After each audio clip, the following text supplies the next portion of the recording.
Hey everyone, Prison Miller here. As you may know the title, um, I think this is episode 26, I believe, on my ranking.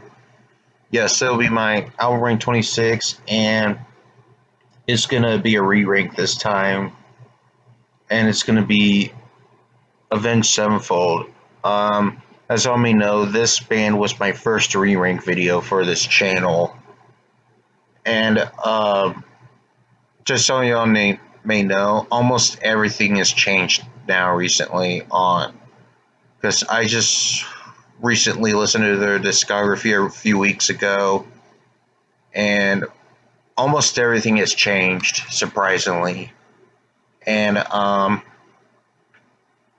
my the ranking I've done before it's like a few years old ranking, like probably back when I was in high school. Like I was when I was in high school, the stage wasn't even out yet, but Hell to the King was out during high school. But and I've listened to stage a couple of more times than I did of their older Avenged Sevenfold materials, which is why I ranked this album higher. But that's pretty much the explanation why everything has changed. Those rankings are pretty much my rankings back at high school. Besides the stage, like I said before, the stage wasn't even out yet when I was in high school. However, Hell to the King was, though. Like, it came out when probably my sophomore year, I believe. But yeah, that's pretty much an explanation why almost everything has changed. So yeah, without further ado, let's start the re-ranking. All right. Starting up with my least favorite at number 7 is now going to be their debut album, Sounding the Seventh Trumpet. Last time, whenever I ranked it, I think I put it as my second or third least favorite. Now I just had to put it as my least favorite. The reason why is mainly because of the production, and I am not a fan of M Shadow's clean vocals. I mean, I know it's their first album. They were teenagers whenever they made this album. I think they're still in high school whenever they made this album. This album came out in 2001, I believe. I do know that they re-released the album later the same year or next year, but it came out January 31st, 2001. But which, yeah, they must be in their teen. Like, okay, what year were the band members were born? I think they were born around the 80s, I believe. And then the band was founded in 1990. I think it was 99 or 2000. And then they released this album in early 2001. So, yeah, this album, yeah, they're pretty much in high school whenever they made this album, or just got out of high school. So, yeah, as an interesting fact is that the ref recorded all the drums in one take. He just did all of this shit in one take. Like, not even a single practice, which is impressive. But, yeah. I can see why many people think this is their least favorite album, and it's now my least favorite nowadays. I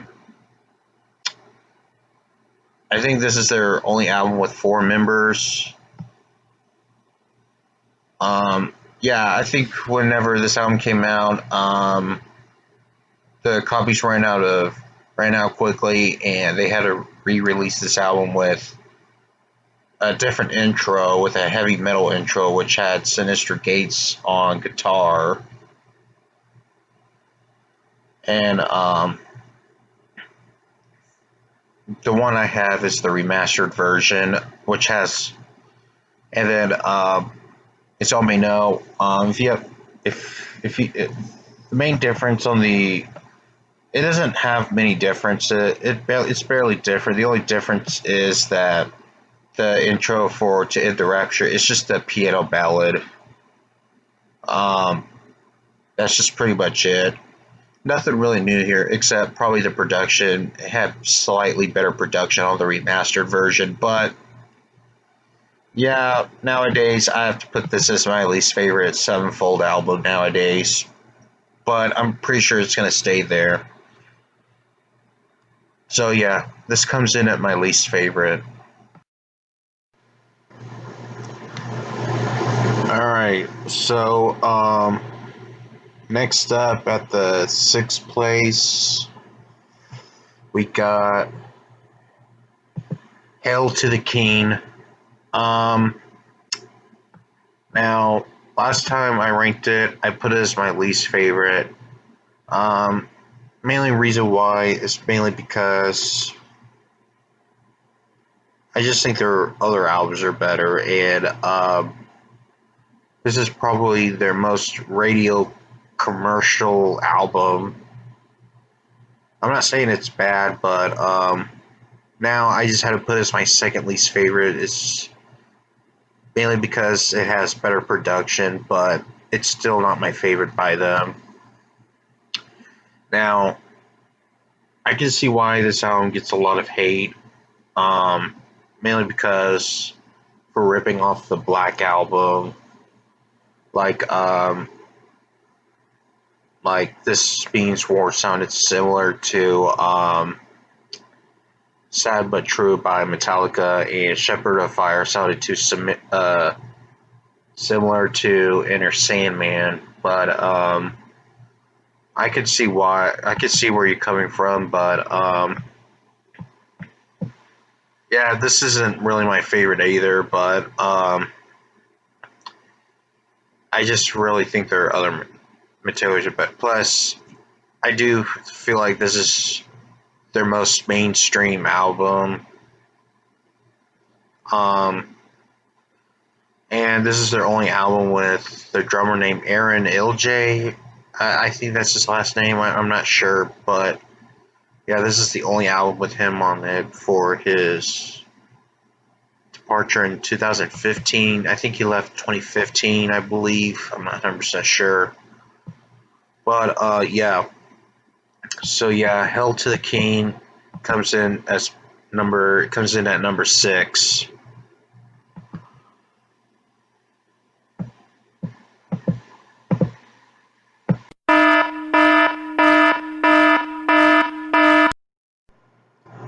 As y'all are aware of the trigger warning, um, yes, um, number 5 is going to be Nightmare. Um, the reason why I had to put it at the lower list nowadays. Now, don't get me wrong, I really love this album, but here's the reason why I had to put this low. Um, Between the songs, God Hates Us and Save Me, too much ballads. I'm not saying they're bad. It's just why a ballad song, what Victim, I believe it's called. It sounds like a ballad to me, or just a ballad hard rock song that is like what over 7 minutes long. I mean, I mean, does that sound interesting? A Victim sounds like a ballad song, and it's like over 7 minutes long, and then you're kind of tired of it, want to fall asleep, and then you get two more ballads, and then the most epic track. I know this is not really a good reason, but if I want to hear a metal album, at least I just want to hear like one or two ballads, not four. But I know this is stupid, but I just prefer listening to the songs from this album than listening to the whole album in general. Because if I do that, then the ballad songs, overuse of ballads, kind of makes me want to fall asleep. But other than that, I really do like most of the songs of this album, such as the title track. Let me look here. Title track, Welcome to the Family. Um, Hold on. Welcome to the Family, Danger Line, Buried Alive, So Far Away, God Hates Us, and Save Me. Save Me is probably my favorite Avenged Sevenfold song, or at least album closing from Avenged Sevenfold album. But other than that, I just had to criticize this album for the severe use of ballads. I know it's just my opinion, guys. I know y'all thought I was gonna put this one at number one or two, but I just had to put this one at number five. But if y'all put it at one or two, I respect your opinion, but I just don't really I just don't really know where else to put it. If it wasn't for the overuse of ballads, I would have put it higher. So I'm gonna move on to number four. All right. Number four. Let me look at the list here. We got their self-titled album. I think last time I ranked it, I put it the near bottom, but the reason why I like this album over Nightmare is mainly because how experimental this album is. When I first listened to it, I didn't really care for it that much. Kitty! Sorry, that was my cat. But anyway, um, sorry, you're too distracting. Anyway, where was I? Yeah, oh yeah. Um, how experimental it is, and it has a lot of great songs. Sure, I know this album is mainstream, but I really enjoy this album a lot. Um, Favorite songs from there would be Critical Acclaim, Almost Easy, Scream, Afterlife, Brompton Cocktail, Lost, and A Little Piece of Heaven. I really do. Okay, whenever I listen to it, like back at high school, I just only like selective songs. But then whenever I listen to it now, I just pretty much appreciate this album more for some reason. Um, I know many people put this as their favorite along with Nightmare. Um, I know this may be slightly a bit low, but hey, so many know this is at the middle of my ranking list.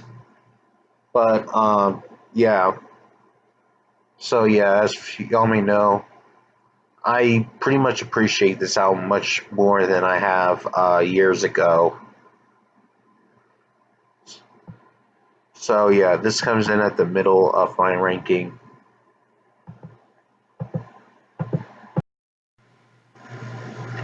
Okay, top three. Number three, we got their latest album, The Stage. Yeah, this album is still in my top three. I think the last time I ranked it, I put it as my second favorite. Now I have it lower down to my third favorite. I do love this album a whole lot. This doesn't mean I like this album less. But yeah, I like every song from start to finish. Now, I know this album isn't for everybody, but I just strongly appreciate what they did for this album, like how progressive it is, and there's some of the songs. There's something I've never even heard before, like very. unpredictable. This is probably their most unpredictable album. Like, let's see, Simulation, I think it's called. I always, you at first you thought it's just gonna be some boring ass country music, and then it becomes more like heavier thrash metal type sound, and it's just unexpected. I mean, there's a lot of surprises in this album, and this is the main reason why I love this album a whole lot. And this is their concept album, as many of y'all may notice. Now, back whenever I heard about this album, this is a surprise release. Now, yes, they did release, I think, the stage about a week before this album came out. And I remember saying that this album was supposed to be out around December, but then a week later, this album came out by surprise. And I didn't even know that this album came out, I think, about a day or two. How I've heard about this album is many people are talking about it, and I was like, the fuck are you talking about? This album is supposed to be out until December. Then I looked it out, and it was like, holy shit, this album came out already? Yeah. And I gave it a listen. Okay, whenever I first listened to it the first time, I didn't really care for it much, and then I decided to give it a chance, and it just pretty much wowed me. Yeah.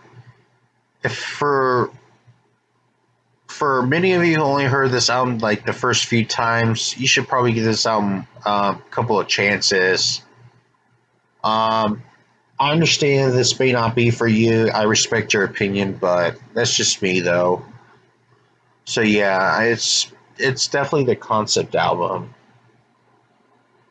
And yes, this is their longest album to date. Like, Exist is like over 15 minutes long, and it's just pretty much epic. This is why I like about this album a whole lot. So yeah, this comes in at number 3. All right, number 2, we got Awaken the Fallen. I think last time I put it in as my number 1 favorite. Now I decided to put it down to my second favorite. This doesn't mean I like this album less. I do love this album. It's still one of my favorites. But yes, but I don't know why I put it lower. Maybe because I pretty much matured a bit more or something. I don't know, but yeah, this, I think mainly because I was pissed off. I wasn't as pissed off as I was like 5 or 6 years ago. Maybe that's probably the reason why, or something like that. But yeah, that's, but this, like I said before, this doesn't mean I like this album less. But I still love this album though. I really enjoy, like, I enjoy every single song from this album, like Unholy Confessions, Chapter 4, um, every single song from start to finish. I just really enjoy this album. I have the Resurrected, their 10th anniversary edition. Should have said 11th anniversary edition, because this album came out like 11 years. And this album came out August 26, 2003. 10th anniversary edition came out August 26th or 25th, or whatever the day is supposed to come out, in 2014. Which is a great release for who are fans of this album though, don't get me wrong. But yeah, I just adore this album a lot. I just, very heavy from start to finish. Definitely listen whenever you're pissed off. Yeah, just definitely a metalcore classic. That's pretty much I have to say for this one. All right, my favorite, my current favorite Avenged Sevenfold album would be City of Evil. Oh boy, there's a lot to talk about. Now, last time when I ranked it, I like this album much more than I have years ago. I don't know why. Mainly because maybe because I didn't care for the production. I just love the songwriting on this album. I just they just pretty much took their time on how they write their songs. I just like how much time they took. It does not sound rushed. No, they didn't try to make the production perfect, which I actually like a whole lot. And I consider this to be like progressive, even though it's really not be considered to be progressive. But for me, I kind of do. I love every song from this album. This album is just pretty much perfect from start to finish. I don't know why. I just appreciate this album so much more than I have years ago. I just don't know why, but I just really love this album now. Like this probably broke Waking the Fallen's record. This is my Avenged Sevenfold album right now. City of Evil. I just songwriting perfect. Um, Instrumentation is perfect. Imp Shadows' vocals is much better. Yes, I know they've abandoned their metalcore style from their first two albums, but they found their style for this album. They definitely did. I just I just enjoy this album a whole lot. Yes, this album is very long, but to me, it sounds like it's 45 minutes instead of like what over an hour, like about an hour and a half or so. But yeah, this is definitely an enjoyable album. I just love this album. This is now my favorite Sevenfold album. All right, guys. That is my current ranking for Avenged Sevenfold, and please tell me yours. If you enjoyed this video, give it a thumbs up and subscribe, and I'll be back for Killswitch Engage album ranking. I don't know if it may be. I don't know what my next video is. Probably I might finish up on my Trivium album reviews. The only album review I needed to do is Silence of the Snow and Sin the Sentence. I'll probably do that before I do Killswitch Engage album ranking because I need to catch these up. And yeah, subscribe for more, and I'll see y'all next time. Peace out, everyone.